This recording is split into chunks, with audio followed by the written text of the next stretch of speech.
vais bien, merci. Bienvenue. Hein? Merci beaucoup. Bienvenue. Voilà, mettez-vous là. Bonjour. Ça va? Justement, en termes de perspective, vous arrivez dans un pays qui fait des efforts au niveau du gouvernement. Quelles seront vos priorités justement dans la lutte contre le sida? Les priorités, comme vous le savez, sont d'abord essayer de mettre fin à l'épidémie du sida. Et quand nous le disons, c'est faire en sorte qu'il n'y ait pas de nouvelles infections.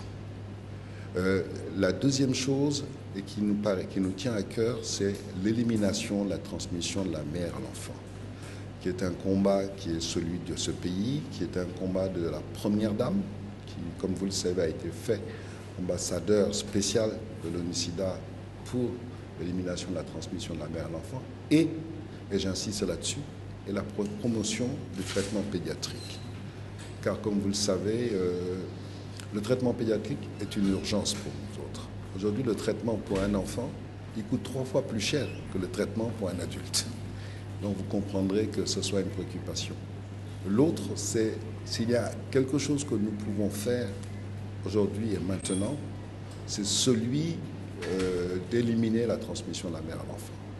Nous le disons, et la Première Dame le dit très clairement, 13 enfants qui naissent séropositifs par jour dans ce pays, c'est 13 de trop.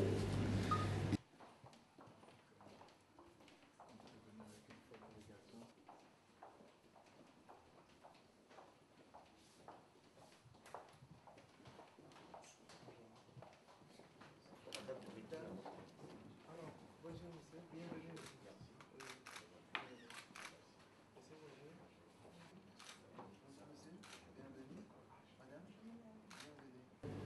Nous avons parlé, échangé sur la situation politique générale, surtout sur le fait qu'il faudra conjuguer nos efforts pour que ces élections qui arrivent en 2015 soient ces élections-là qui réconcilient les Ivoiriens, qui ont là l'obligation de démontrer à la face du monde leur capacité à se prendre en charge.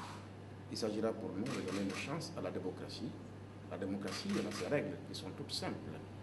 Respecter tous les candidats dans leur intégrité physique, garantir la sécurité pour tous et faire en sorte que le scrutin soit transparent durant tout le processus et que chaque candidat s'engage à respecter donc le verdict des urnes. Et sachant le rôle imminent, n'est-ce pas, de l'ONUCI dans ce processus qui nous accompagne, il est important que de temps en temps, nous venions donc échanger avec l'institution nos vues sur la question. Merci, cher ami.